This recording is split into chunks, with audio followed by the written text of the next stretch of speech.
بسم الله الرحمن الرحيم. الحمد لله وحده والصلاة والسلام على من لا نبي بعده. أما بعد، السلام عليكم ورحمة الله وبركاته.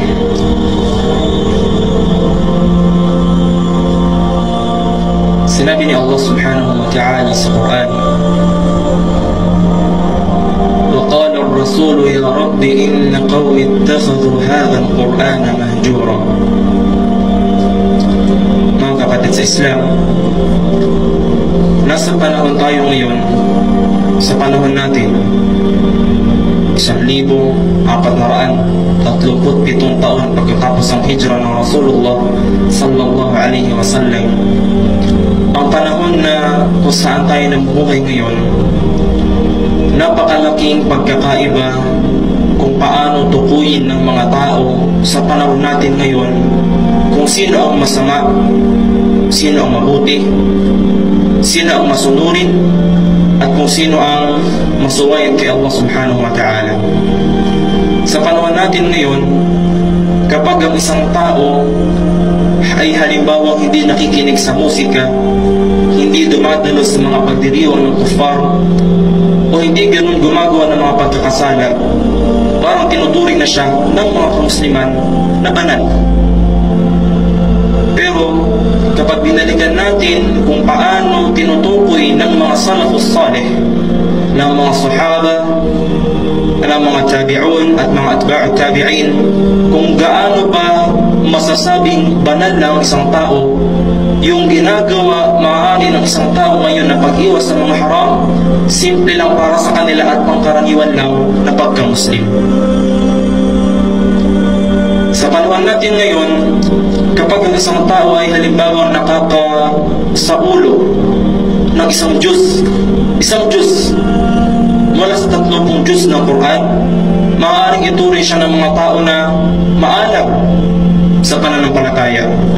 Subalit sa panahon ng mga salafus salih, ang maalam sa Quran ay nakakasaulo ng buong Quran, isinasabuhay ang Quran at pinapatupad ang Quran sa kanyang buhay. Ang nabanggit natin talata kanina, sinabi ni Allah subhanahu wa ta'ala, sa araw ng paghuhukom, ang propeta, si Propeta Muhammad sallallahu alaihi wasallam, ay mayroong irereklamo o babanggitin kay Allah subhanahu wa ta'ala. وقال الرسول يا رب إن قوم اتخذوا هذا القرآن مهجورا. Sasabihin ng sugo sa araw na iyon, Panginoon ko, ang aking nasyon ay itinaboy ang Quran na ito. Panginoon ko, ang aking nasyon ay pinabayaan, ibinalang bahala ang Quran na ito. Ang Quran na sinasabi nating sa buwan Ramadan ibinababa. Ang Quran, شهر رمضان الذي أنزل فيه القرآن هدى للناس وبينات من الهدى والفرقان. Sa buwan Ramadan, dito ibinababa ang Quran. هدى للناس, gabay para sa sangkatauhan. وبينات من الهدى والفرقان. Ang Quran ay malilinaw, matitibay na katibayan, at ito ay Furqan, naghihiwalay at nagtutukoy ng tama mula sa mali, ng tawhid mula sa shirk, ng haq mula sa batil. Ngayon, ang gusto natin hikayatin bilang mga Muslim, huwag nawa tayo mabilang dun sa mga tao o nasyon. Ibig sabihin, napakarami na mga tao na ikalulungkot ni Propeta Muhammad sallallahu alaihi wasallam sa araw ng paghukom ang hindi nila pagbibigay ng pansin sa Quran. Una ito. Ikalawa, kapag meron ka ng layunin na magbasa o matuto ng Quran, dahil nga ayaw mo mabilang sa mga magiging dahilan upang malungkot ang Propeta Muhammad sallallahu alaihi wasallam sa araw ng paghukom, magbubuklat ka ng Quran at magbabasa ka ng ilang mga ayat, ng ilang mga surah. Maaaring pumunta ka sa isang pag-aaral at doon tinuturo ang pagbabasa ng Quran. Subalit hanggang saan ka magpapatuloy sa pag-aaral nito? Sinabi ni Allah subhanahu wa ta'ala, أفلا يتدبرون القرآن أم على قلوب أقفالها. Hindi ba nila pinagninilay-nilayan ang Quran o mayroong mga pagkakatandado o pagkakagapos sa kanilang mga puso? Ang tinutukoy dito ni Allah subhanahu wa ta'ala, malaki ang gampanin ng pagkakasala ng isang tao kung bakit hindi siya natututo sa Quran. At yun ang pangunahin nating pamantayan bilang mga mananampalataya. Ang kasalanan na nagagawa ng isang tao ay hadlang upang hindi siya matuto ng Quran. Maaaring ang isang tao ay hindi nakakabasa sa kabila ng nag-aaral siya ng Quran. Hindi dahil nagsusumikap siya, subalit kaya hindi siya natututo o umuunlad sa pagbabasa nito dahil sa pagkakasala na hindi niya iniiwan. Si Imam Shafi'i rahimahullah ta'ala, naiulat niya na isang pagkakataon nakakita siya nang hindi sinasadya ng sapong ng isang babae. At sino si Imam Shafi'i para tumitig sa isang sapong? Malinaw na hindi niya ito sinasadya. Subalit, isa siya sa mga nag-aaral ng Quran, nagsasauro ng Quran, at naramdaman agad niya na meron sa ilang mga talata o sura ng Quran na hindi na niya maalala mula sa mga nasasauro niya. At sinabi niya, "Syakautu ila waki'in su'a hifdhi." Nagreklamo ako sa aking guro na si Imam Waki na nagkulang, nabawasan ang aking mga nasasaulo. Fa'arshadani ila tarkil ma'asi. Ginabayan niya ako na iwasan ang pagkakasala. Para sa kanya, pagkakasala ang hindi sinasadyang pagtingin sa sakong ng isang babae. Paano ka kung tititig ka sa haram, manonood ka ng haram, o magsasalita ka ng haram at gagawa ka ng haram araw-araw? Wa akhbarani bi anna al-ilma nurun.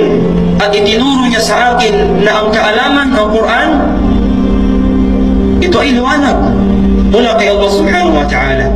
Wa nurullahi la yuhda li'asi. At ang liwanag ni Allah ay hindi niya ipagkakaloob sa taong sumusuway sa Kanya. Ngayon mga kapatid sa Islam, ikalawa ito, kung tayo ay naghahangad na matuto ng Quran, ang pangunahin para sa atin ay iwasan ang pagsuway kay Allah subhanahu wa ta'ala.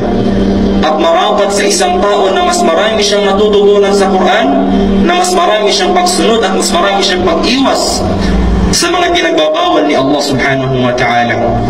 Kaya't ang aral dito, kung noon mayroon kang kabisadong surah na hindi mo na ganun kakabisado ngayon, suriin mo kung ano ba ang ginagawa mo sa buhay mo.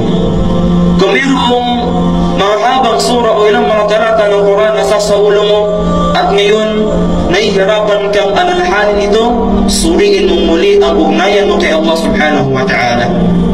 Maaaring ang isang pandilibag mo sa isang kapatid mong Muslim ang dahilan kung bakit yun tinanggal ni Allah subhanahu wa ta'ala mula sa iyong pagsasaulo. Maaaring ang pagtingin mo, panonood mo ng pornografiya ang dahilan kung bakit nawawala yung mga nasasaulo mo. Maaaring ang dahilan ay ang pandaraya mo sa isang tao kung hindi mo pagsunod kay Allah subhanahu wa ta'ala o ang pagsulungat mo sa sunnah ni Propeta Muhammad sallallahu alaihi wasallam. Ngayon, tinatahak mo naman ang pagsasaulo, pagsasabuhay at pagkatuto ng Quran.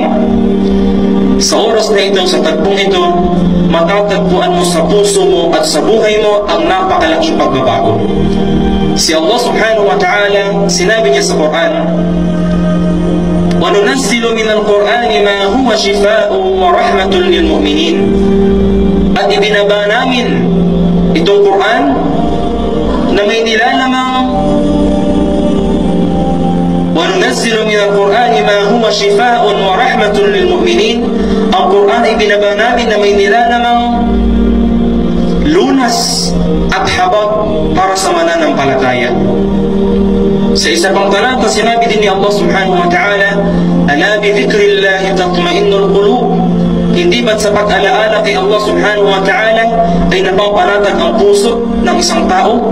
At ang pagbabasa ng Quran ang pangunahing dahilan ng pag-alala kay Allah subhanahu wa ta'ala. At dahilan din ito upang maging matatag ang isang tao sa pagtahak sa landas ng gabay at paglambot ng kanyang puso Sinabi ni Allah subhanahu wa ta'ala, "Law anzalna hadha al-Qur'ana ala jabalin lara'aytahu khashi'an mutasaddian min khashyatillah." Kung ibinaba namin ang Quran sa isang bundok, napakatibay, napakatatag, napakatigas na nilikha ni Allah subhanahu wa ta'ala. Kung sa bundok lang namin ibinaba ang Quran, makikita nyo itong naduduro, nagpapakumbaba dahil sa pagkatakot kay Allah subhanahu wa ta'ala. Kaya paano pa ang isang puso na nagbabasa at nagsasabuhay ng isang Quran? Higit kapag tinutupad ng isang tao ang pagbabasa, pagsasaulo, pagsasabuhay ng Quran, higit na magiging malambot ang kanyang puso at higit na makakakita ito ng tama mula sa mali. Higit ito makakapagtukoy ng katotohanan mula sa kasinungalingan. Higit ito makakatukoy ng gabay mula sa pagkaligaw. Mga kapatid sa Islam, kasunod pa dito, sinabi ni Propeta Muhammad sallallahu alaihi wasallam, "Inna Allah yarfa'u bihadha al-kitab aqwaman wa yad'u bihi akharin." Si Allah subhanahu wa ta'ala sa pamamagitan ng Quran na ito ay nag-aangat ng ilang tao at nagbababa din siya sa pamamagitan nito.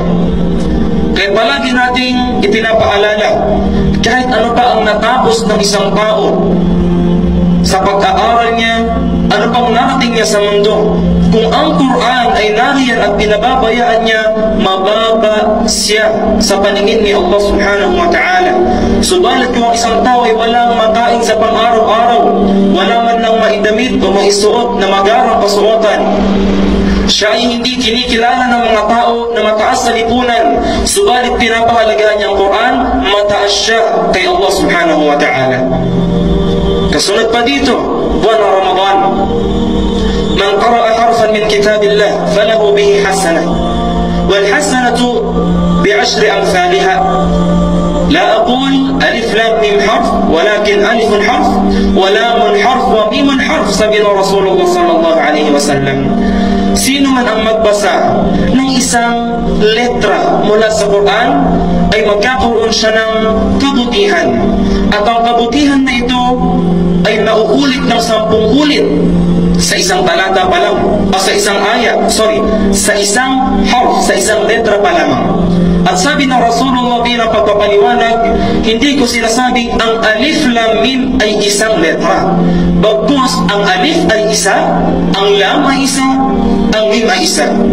Kung meron kang tatlong letrang nababasa mula sa Quran, kahalintulad nito ang 30 kabutihan. At kung mas maraming talata ng Quran na binabasa mo, mas maraming kabutihan. At kung sa buwan ng Ramadan ka nagbabasa ng Quran, higit na dudoble at dudoble ang gantimpala na makukuha mo sa pagbabasa ng Quran. Magtatanong ang isang tao, saan ko pa kailamanin ang mga gantimpala na yon? Sa araw ng paghukom, sa araw na titimbangin ang ating mga gawain. At sinabi ni Allah subhanahu wa ta'ala, فَأَمَّا مَنْ ثَقُلَتْ مَوَازِينُهُ فَهُوَ فِي عِيشَةٍ رَاضِيَةٍ. Sino mang tao na mas mabigat ang mga mabubuti niyang gawain, titimbangin ni Allah ang lahat ng ginawa mo mula na ikaw ay naging responsable sa iyong ginagawa hanggang sa ikaw ay mamatay. Titimbangin ni Allah ang bawat maliit, malaki na ginawa mo dito sa mundo. At sino ng tao na mas mabigat ang mabubuti niyang gawain, fahuwa fi 'ishatin radiyah. Ang kahatungan niya ay kalugod-lugod na buhay sa paraiso. Wa amma man khaffat mawazinu. Subalit kapag mas magaan ang kabutihan niya at mas marami ang kasamaan na kanyang ginawa, fa ummuhu hawiyah wa ma adraka ma hiya narun hamiyah. Ang kahatungan niya ay kaparusahan ng nagdalagablab na impyerno. Doon mo kinakailangan ang hasanat, ang mga gawain o gantimpala na maaari mong maibon sa pamamagitan ng pagbabasa ng Quran. Ngayon mga kapatid sa Islam, nais nating hikayatin ang bawat isa na ang Quran ay hindi lang natin babasahin, pag-aaralan o isa sa buhay kapag malapit na Ramadan o sa loob lang ng Ramadan. Ang Quran ay palagian dapat nating binabasa pang-araw-araw. Kung ikaw ay mayroong isang aya, 2 aya, isang page, kalahating page na binabasa sa pang-araw-araw, higit itong mainam kay Allah subhanahu wa ta'ala kaysa basahin mo ang Quran ng isang buong araw. Ahabbul a'mali ila Allah adwamuha wa inqal. ang higit na mainam na gawain para kay Allah subhanahu wa ta'ala, ang higit na pamahal-mahal sa Kanya, ay ang gawain na patuloy mong ginagawa kahit pa ito ay maliit. Kahit magkaroon ka ng routine para sa sarili mo, magkaroon ka ng schedule para sa sarili mo. Pagkatapos ng Ramadan, anong oras ka magbabasa ng Quran? Pagkatapos ng Fajr, pagkatapos ng Asr, sa tanghalian, bago matulog, magkaroon ka ng routine. Sa panahon natin, dapat tanungin din ng isang Muslim, ikaw ang nag-aangkin ng pagsunod sa Quran, at kung wala ang Quran ay hindi ka magagabayan sa Islam. Ang tanong, gaano karaming ulit mo nang nabasa ang Quran mula sa Surat Al-Fatiha hanggang Surat Al-Nas? At marahil nakakalungkot ang kasagutan. Sa panahon ng mga salafus salih, para sa kanila, 40 araw ang pinakamatagal para makumpletong mabasa ng isang tao ang Quran. At yun, sinasabi nila, ay para sa mga mahihina, matatanda at masyadong kabalang tao. Si Imam Shafi'i rahimahullah ta'ala nabanggit na binasa niya ang Quran sa buong Ramadan ng 60 beses sa labas ng salah. At may ilan pa sa mga salafus salih nagbabanggit na 1,000, 2,000, 50,000 beses nilang nabasa ang Quran mula sa Surat Al-Fatiha hanggang Surat Al-Nas. At ano tayo may kukumpara sa kanila? Paano natin matatamo ang kaalaman nila kung hindi natin gagayahin sila? Paano natin matatamo ang tagumpay na binigay sa kanila ni Allah kung hindi natin gagayahin ang kanilang ibadah? Ito ang dapat nating maunawaan, mga kapatid sa Islam. Kaya't ang Quran, biidhnillah, habang marami pang mga araw, mga minuto, mga segundo na natitira sa buwan ng Ramadan, sikapin nating mapalapit dito. At sinasabi ng ating mga ulama, ang isang tao hindi ka agad magtitiwala sa isang bagong kakilala mo lang. Hindi ka rin gaano magbibigay sa kanya ng regalo. At lalong hindi ka magbibigay sa kanya ng mga sikreto mo na pribado. Kailangan makilala mo siya ng matagal, makasama mo siya ng matagal, at talagang maging malalim ang ugnayan ninyo. Ganon din ang ugnayan ng isang tao sa Quran. Magkataon ng isang tao, nagbasa ko ng Quran 1 beses. Bakit parang wala akong naramdaman? Basahin mo pa. Wala pa rin akong naramdaman, basahin mo pa. Kaibiganin mo ang Quran. Kapag mas madalas mong sinasamahan ang Quran, mas madalas mo itong binabasa, mas madalas mo itong inaaral, at pinapatulog mo ito sa buhay mo, matatagpuan mo na bukas makalawa, meron kang nauunawaan ng mga kaalaman at gabay, at yun ay mula kay Allah subhanahu wa ta'ala, na hindi mauunawaan ng hindi nagbasa katulad mo, ng hindi nagbigay ng panahon sa Quran katulad mo. Kaya't sikapin mo ito. Inihikayat ko ang bawat isa na sikapin nating isabuhay kung ano ang kinagawian ng mga sahaba radiyallahu anhum. At sinasabi ng ating mga ulama, fatashabbahu bihim illam takunu mithlahum fa inna at-tashabbaha bil kirami falahu. Gayahin niyo sila, yung mga sahaba ni Propeta Muhammad sallallahu alaihi wasallam, yung mga salaf, kung paano sila nagpahalaga sa Quran, gayahin niyo sila. Kung hindi man ninyo mararating na magiging katulad niyo sila, karangalan at tagumpay na ang ginagaya mo ay yung mga taong mararangal kay Allah subhanahu wa ta'ala.